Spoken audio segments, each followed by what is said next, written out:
Harry's garden. You can see all the stuff that he never threw nothing like. You see those things on the top there, the old anodes out of our water treatment works.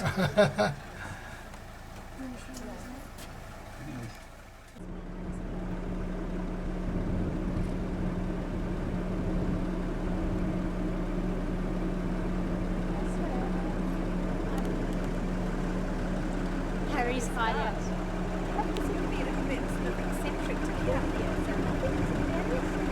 Come on, walk on.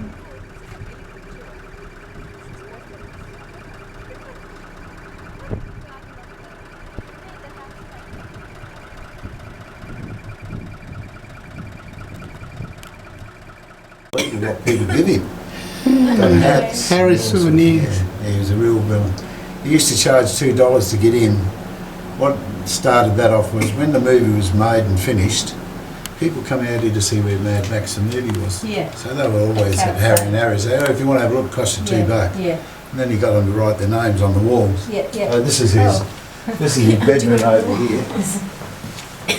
And you can see all the names up on the roof. Ah, wow, how incredible. I suppose that's a bit like sort of like the Lord of the Rings thing. Yeah, like, yeah. Yeah, they go looking at where was it filmed, you know. Yeah, well, this is the thing. Wherever the movie was made, if you ever watch Mad Max again. Yeah.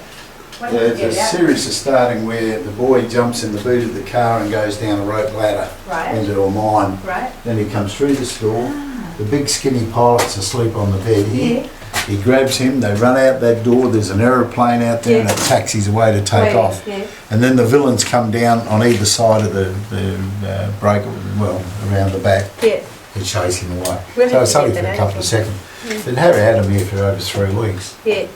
And this is the biggest crocodile he ever shot while he's up in the Northern Territory. It's just the head. Oh, Yeah, just the head of the beast.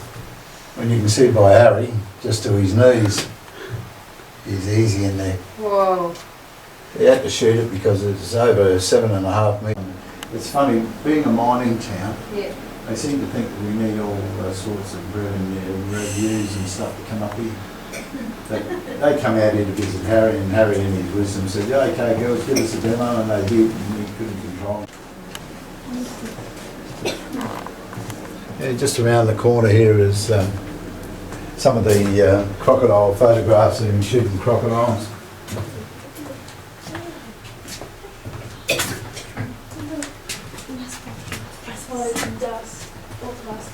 Did you? Yeah. oh, his lounge room. Oh, he just kept getting all these sorts of things. It just grew. This is a picture of him when he was 1955 shooting the pigs up in Queensland. Right. And you can see he's pretty well dressed. He's got his boots and his gaiters and that on. And then when you come around here, 3 years later, there's Harry, the wild man from Borneo virtually.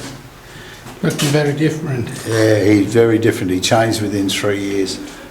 And of course, Harry always used to exaggerate a little. He always said that he could wrestle crocodiles and do all sorts of things like this photo here. And you can see quite easily that the crocodiles are dead. Dead already. A stick there made out there alive. And of course, he was impressing. There's his gun there. Everybody that comes in. They can be very nasty. This is where he had his bathroom down here. He had an old shower, and that bit of a chimney you lower down to the floor. Okay. You fill it up with water, and you haul it up with the load. There's a little lead on the side, just soak up by one man by hand. How long did that? Whoa. So it was amazing. So yeah, he obviously did have quite a bit of strength then. Yeah, they dug all this out and blasted it all out by hand. Just down here is where they made a little bit of that. Imagine some of that movie's been done there. Wouldn't that be good? Even like that Alibaba, you know, that Aladdin kind of movie could be under there. In the cave. A mine. Yeah, this is. If you do watch Mad Max again, when the boy goes in the boot of the car, he goes down a rope ladder, comes down this hole here. You see the footmarks? This is hand dug, this hole. Just like the old timers, they had to dig them by hand. And you see his footmarks up the wall. He used to go up on a rope, when he never had a rope, he always used to tell us that he'd put his back against the wall and walk up there, but he's a big guy, but I don't reckon he could do it. But he used to have a rope and he'd walk up the rope, just grab the rope and walk up. And when he was mining, this is where we know he found some good opal here because of this stuff in the wall here.